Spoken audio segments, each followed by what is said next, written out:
wawancara atau sharing mengenai pengalaman-pengalaman dari Pak Sugeng sendiri. Di sini saya Nur Anis Alfiunika, CGP Angkatan 10, dan teman saya Izati Khairina, CGP Angkatan 10. Sebelumnya saya ucapkan terima kasih Pak Sugeng yang sudah memberikan waktunya untuk bisa sharing mengenai pengalaman-pengalaman Pak Sugeng. Langsung saja nih Pak Sugeng. Ya. Bagaimana Pak kabarnya hari ini? Baik. Baik. Sukses. Alhamdulillah ya Pak, baik ya Pak. Langsung saja ya Pak. Selama pertanyaan yang pertama, selama ini bagaimana Bapak dapat mengidentifikasi kasus-kasus yang merupakan dilema etika atau rujukan moral? Ya, dalam hal ini ketika kita mengidentifikasi permasalahan dilema etika dengan dilema moral, yang pertama-tama yang harus kita pahami adalah ketika dilema etika itu menyatakan sebuah pernyataan benar dengan benar, sedangkan dilema moral itu pernyataannya atau hasil keputusannya dihadapkan pada benar dan salah. Jadi kalau dilema etika, situasi yang terjadi di mana seorang dihadapkan pada situasi keduanya itu benar-benar. Ya, sangat benar. Jadi kita harus punya ukuran.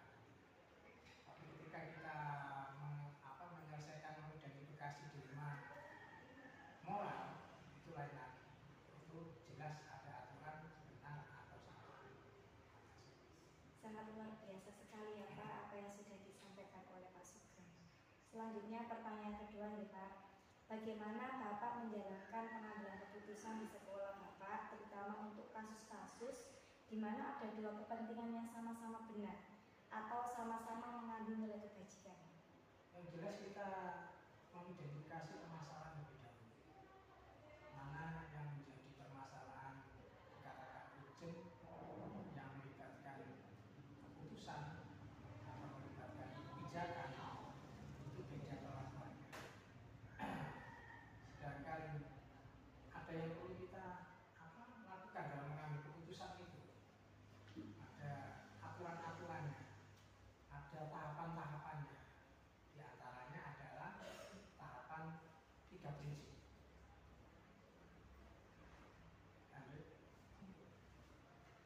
Lanjut pertanyaan ketiga ya Pak, langkah-langkah atau prosedur seperti apa yang biasa Bapak lakukan selama ini? Ya, menyambung yang jawaban yang tadi, 3 apa yang harus kita lakukan. Yang pertama adalah mengidentifikasi permasalahan yang lebih dahulu, kemudian mengenali nilai apa yang bertentangan dalam situasi ini. Yang ketiga, menentukan siapa yang terlibat.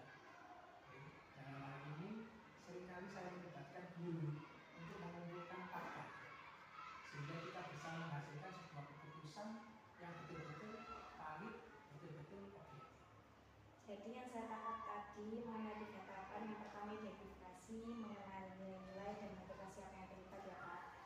Untuk pertanyaan keempat, hal apa saja yang selama ini Bapak anggap efektif dalam pengambilan keputusan pada kasus-kasus dilema etika? Iya, 3 prinsip yang harus kita pegang tadi. Kita harus berpikir berbasis hasil akhir, berorientasi pada aturan yang benar, dan mengutamakan rasa kepedulian. Jadi tidak serta-merta kita memutuskan itu dengan tidak ada empati.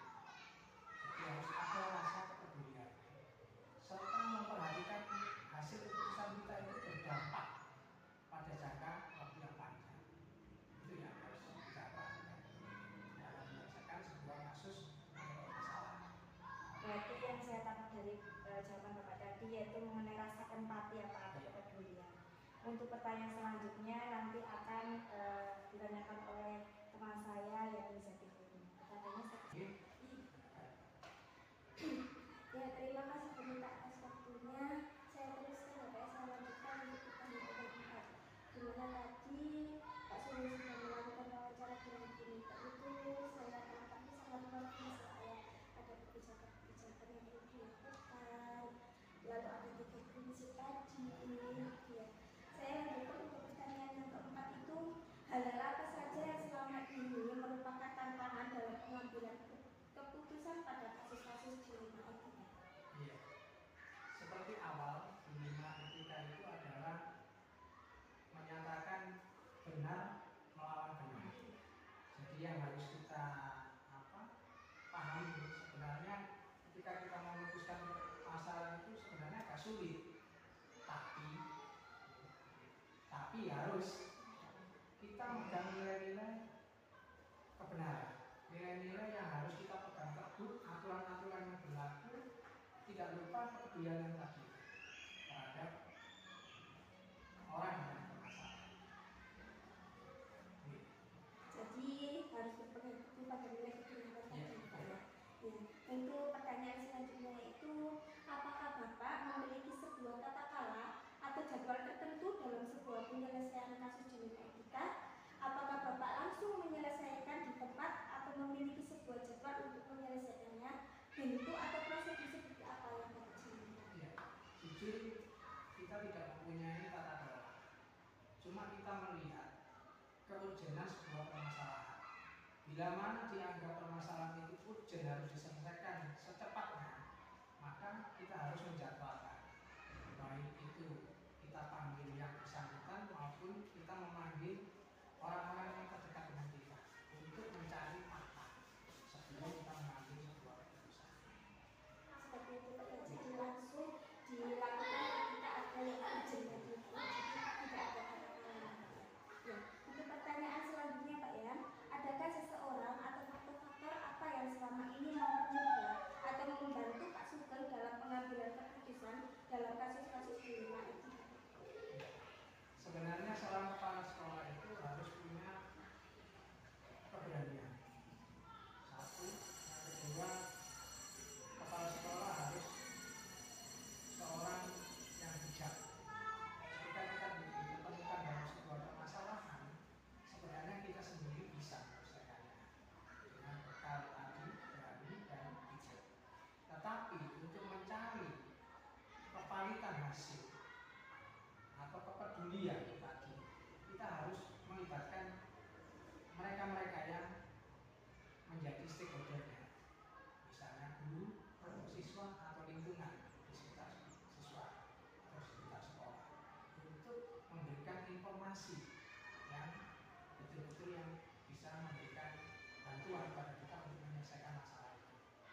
Seperti itu Pak ya, jadi dimana Pak Sugeng ini nanti akan melibatkan guru, siswa dan juga lingkungannya untuk menemukan fakta itu Pak ya. Ya.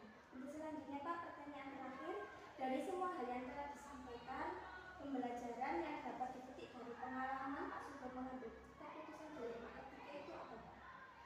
Ya, nilai-nilai kebajikan dalam diri, Nilai-nilai kebajikan ya. prinsip pengambilan keputusan, paradigma berpikir, dan langkah-langkah untuk pengambilan keputusan.